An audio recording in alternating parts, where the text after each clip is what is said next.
Chers amis, mesdames, mesdemoiselles et messieurs, vous tous qui nous suivez, merci de nous être fidèles. Merci de nous suivre encore aujourd'hui depuis ce studio Ngoma Vidéo ici à Bienne. Je reçois aujourd'hui une personnalité, une grande personnalité, je dirais même. C'est un designer de mode, mais il n'est pas que designer de mode. Son œuvre, c'est de la haute couture artistique, comme moi je l'appelle. Ce designer, c'est Carlo Yala. Carlo Yala, bonjour. Bonjour Eric. Nous allons parler de vous. Merci déjà d'avoir accepté mon invitation pour venir sur ce plateau pour parler de vous, de votre travail, de vos activités, de votre actualité. Mais déjà avant tout, premier mot, première impression. Merci beaucoup déjà de m'avoir invité. Exactement. Donc pour moi c'est une très très très bonne impression. C'est la première fois que je me déplace à Vienne et c'est un plaisir. Exactement. Merci encore. J'ai dit que vous êtes designer, mais vous n'êtes pas que designer, vous faites de la photographie, vous faites plein de choses. Mhm. Et votre travail commence à être de plus en plus connu. Hein, c'est vrai que vous avez une image comme ça de quelqu'un qui fait de la mode avec des choses recyclables, Mhm. mais c'est pas que ça. Pouvez-vous nous en dire un mot? Oui, justement, vous dites ce n'est pas que du recyclable. Exactement. Ce que je peux dire du recyclable, c'est que c'était un thème qui faisait partie de mon premier projet. Exactement. Donc pourquoi recyclable? C'est difficile à déterminer pourquoi recyclable. Exactement. Ce que je peux dire, c'est que les matières recyclables sont des produits qui nous suivent tous les jours Exactement. et sont constamment là, parfois on ne s'en rend même plus compte. Et au début de ma création, je pense que c'est une question de moyens aussi. Exactement. Donc quand on veut créer, on a de grandes idées, mais très peu de moyens. Exactement. Et donc il faut commencer avec ce qu'on a. Et la plupart des choses, eh ben, ce sont les matières recyclables de tous les jours qu'on retrouve. Et c'était, comme je vous l'avais dit, comme je vous dis, c'est mon premier projet. Exactement. Et là, en ce moment, dans l'actualité, je suis sur un second projet.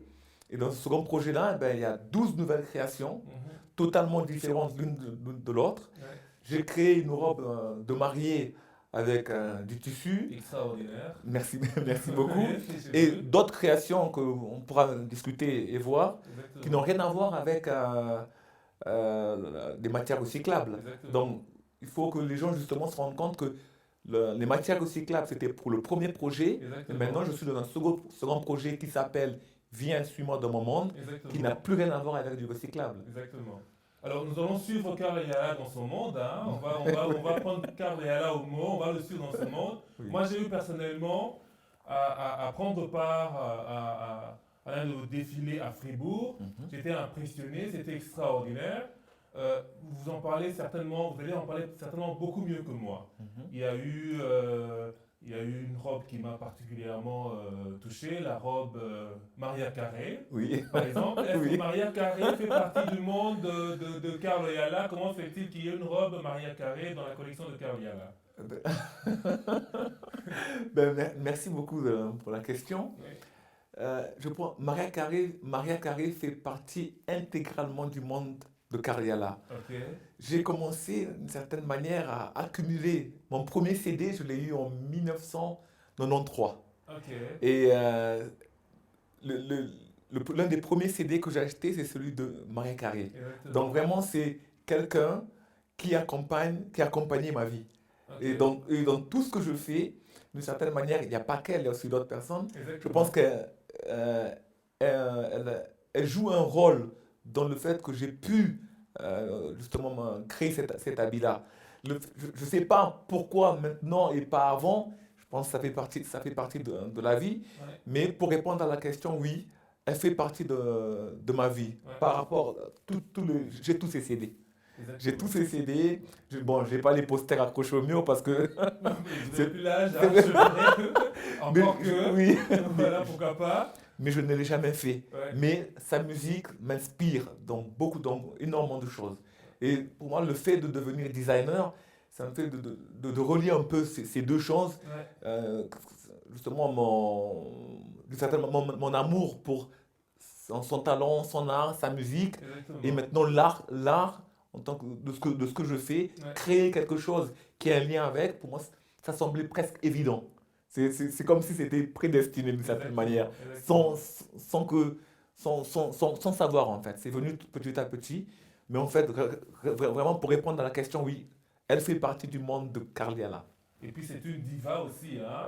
Et Karl Yala, moi j'ai vu justement les vêtements, les créations de Karl Yala, c'est vraiment des trucs pour les divas. Ça c'est fait exprès ou bien c'est juste une inspiration qui te pousse justement à faire des choses que pour des grandes dames, les vêtements, ce sont des choses qui peuvent se porter spécifiquement que dans dans des grandes occasions, quoi. Oui. C'est un choix ou bien... Il y a certaines choses où je pourrais dire que je choisis, mais dans ce sens-là, je ne sais pas si c'est un choix. C'est peut-être un choix, mais qui est inconscient. C'est peut-être une manière de faire. Parce que moi, je fais souvent le parallèle, le lien avec ma vie. Ouais. Depuis que je suis tout petit, je n'ai jamais grandi dans la richesse. Ouais. Et, on aura le temps de parler de Karl Yala, son histoire. Oui, vous pouvez continuer, je vous en prie. Merci. Je me suis toujours contenté de très peu. J'ai grandi dans une famille qui n'avait pas énormément de moyens. Ouais. Donc peut-être de faire ça, pour moi, est-ce que ce n'est pas un moyen de dire que j'aimerais rentrer d'une certaine manière dans ce monde, dans ces possibilités, dans cet univers que je ne connais pas, d'une certaine manière que je vois de loin et qui m'inspire. Je ne sais pas, c'est peut-être une des réponses. Pour ça, vous répondre exactement pourquoi, ce serait très très difficile. Exactement. Parce qu'il y a beaucoup de choses que parfois je fais, que je crée et qui apparaissent. Et je suis incapable parfois d'expliquer, de trouver les mots. Et on me demande souvent, mais pourquoi, comment?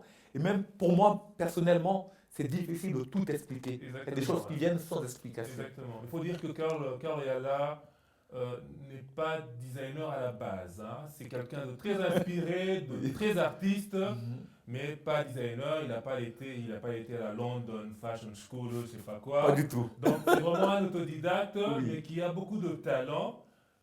Vous vous êtes découvert quand? Vous avez découvert quand que vous avez cette capacité, ce talent de faire du design?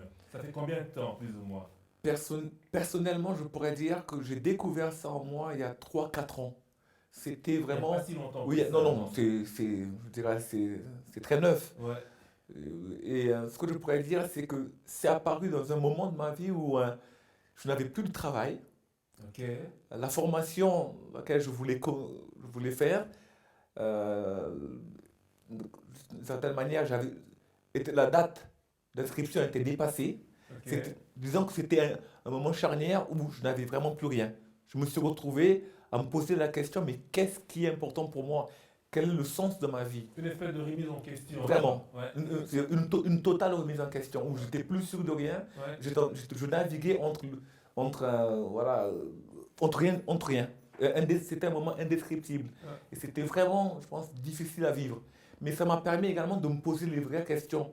Okay. Au niveau où tu es tellement bas, comment tu peux avancer? Qu'est-ce qui est important pour toi? Est-ce que tu vas te lever, aller postuler et travailler à la caisse à Migros, et ensuite avoir ton petit salaire et rentrer à la maison, boire quelque chose et ainsi la vie continue? Eh ben, je me suis dit non, c'est pas ce que tu veux. Ouais. Ce sont des réponses comme ça qui sont sorties spontanément. Non, ce n'est pas ce que tu veux. Ouais. Qu'est-ce que tu as envie de faire? Et là, je me posais la question, mais qu'est-ce que tu as envie de faire? Grande question. Voilà, je tourne ma tête. Exactement. Ouais. Je tourne la tête et je vois mon appareil photo. J'avais un appareil photo déjà à côté. Ouais. Mais tout de suite, je me suis dit non. L'appareil photo est là, mais je n'ai pas envie simplement de faire des photos. Ouais. Qu'est-ce que tu as envie de faire? J'ai envie de créer. Et de ce que je veux créer, je prendrai des photos. C'était comme une vision. Voilà, c'était comme une vision comme ça. C'est un déclic. Ouais. Voilà. Et ça a commencé comme ça il y a 3-4 ans. Voilà. On ne va pas dire que Karl Yala entend des voix, mais en fait, presque. Là, c'était au même niveau. Et là, vous vous êtes lancé d'un coup, quoi. Donc, vous avez posé des questions, et puis vous avez laissé faire votre imagination, je dirais, parce que c'est vraiment imaginatif, tout ce que vous faites. Il y a une robe avec des bonbons dessus, ça n'a jamais été fait. Donc, vous êtes allé... Vous avez laissé faire votre imagination. Exactement. Ouais. Je me suis ouvert. En fait, je n'ai pas mis de limite à ce que je voulais faire. Ouais. C'est moi, tout ce que je voulais faire, c'est créer. Comment créer après, je ne sais pas. On y va, on se lance. Ouais. Voilà, c'était C'est comme ça, d'une Et, certaine et manière. l'idée du premier projet, Oui. le recyclable, Mhm. dont on a beaucoup parlé dans les médias, euh, c'est vrai que justement, comme vous avez dit, les produits recyclables, il y en a partout, Mhm. on vit avec, et puis voilà. Mais l'idée de pouvoir utiliser ça Mhm. pour faire des choses, pour faire des vêtements, Mhm. c'est quand même une idée plutôt géniale. Merci. Moi, je dirais déjà. Merci. Merci. Hein. Mais Mhm. comment vous avez procédé en fait, techniquement parlant, pour prendre du recyclable et puis en faire des vêtements? Il y a des procédés, il y a des matières. Mhm. C'est comment, sans entrer dans le secret de votre travail, hein, Oui. on voudrait Oui. simplement Oui. comprendre comment vous Oui. faites pour justement prendre du recyclable et puis en faire des vêtements et puis qui tiennent en fait. Ça, c'est Qui la tiennent. grande question. Oui, mais dans la question que vous me posez, c'est d'une certaine manière comme si je vous expliquais ma technique et ma manière. Ouais, Et, bon. et dans ça, je ne veux pas encore rentrer. Exactement. Peut-être dans quelques années, Ouais. je le ferai. Ouais.